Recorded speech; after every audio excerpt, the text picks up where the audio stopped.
Yang mimpi dengan masker itu ya, di dalamnya masker ada di wajah saya dan orang-orang tidak bisa mengenali saya dan itu dalam mimpi. Dalam mimpi saya melepas masker itu. Setelah itu orang-orang mulai mengenali saya.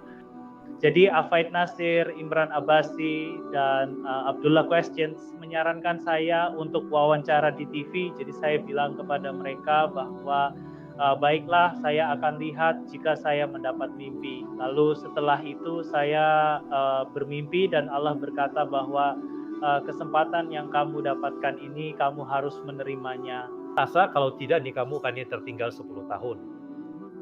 Jadi jika kamu terus seperti ini, maka 10 tahun lagi akan berlalu. Jadi kemudian saya memberikan wawancara itu dan setelah itu wajah saya dalam bentuk wawancara muncul di depan orang-orang.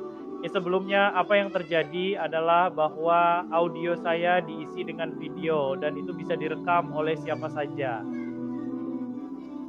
Kalau Anda membawanya ke siapapun, mereka akan mengatakan bahwa sampai kita melihat wajahnya, sampai kita melihat dia berbicara, bagaimana kita bisa membuat penilaian besar hanya berdasarkan suaranya dan mempercayai pikirannya. Jadi saya pikir mimpi ini sudah tercapai dan ketika saya tampil di video secara publik dan dengan wajah terbuka, saat itu topeng saya sudah dilepas ya.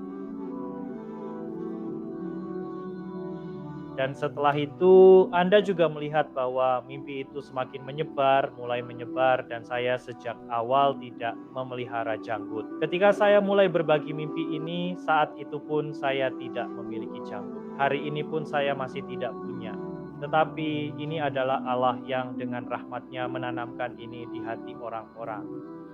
Jadi bukanlah tanda apapun. Maksudnya sekarang mungkin Allah telah menguji banyak orang dengan cara ini bahwa sekarang. Maksudnya jika saya memiliki janggut, maka orang-orang akan mempercayai mimpi-mimpi itu. Maksudnya ini adalah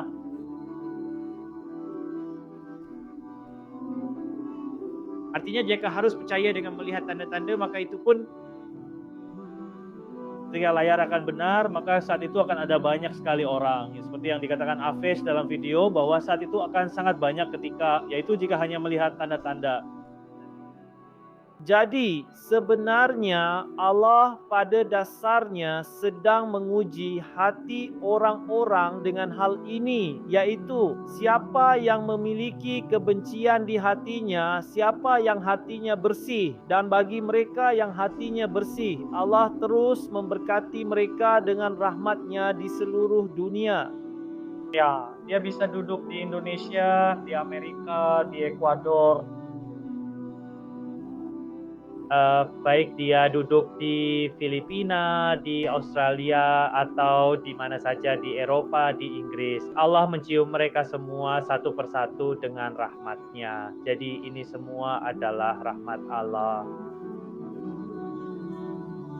Dan ini yang disebut interpretasi mimpi. Saya sudah mengatakan sebelumnya bahwa ini jangan dilakukan. Ketika saatnya tiba, Allah memerintahkan saya untuk berbagi mimpi. Begitu juga ketika saatnya tiba, Allah sendiri yang akan memberitahu saya tafsir dari mimpi-mimpi ini. Dan dalam satu mimpi memang terjadi bahwa saya sendiri yang menjelaskan interpretasi mimpi saya, bahwa mimpi ini memiliki interpretasi seperti ini. Dan ada satu dua mimpi juga yang baru-baru ini Allah tunjukkan interpretasinya kepada saya bahwa ini artinya ini dan itu artinya itu. Jadi dengan cara ini Allah perlahan-lahan akan memberitahukannya sendiri. Jadi jangan perhatikan interpretasi apapun dan percayalah kepada Allah. Ketika waktunya tiba, Allah akan membuka semuanya di depan.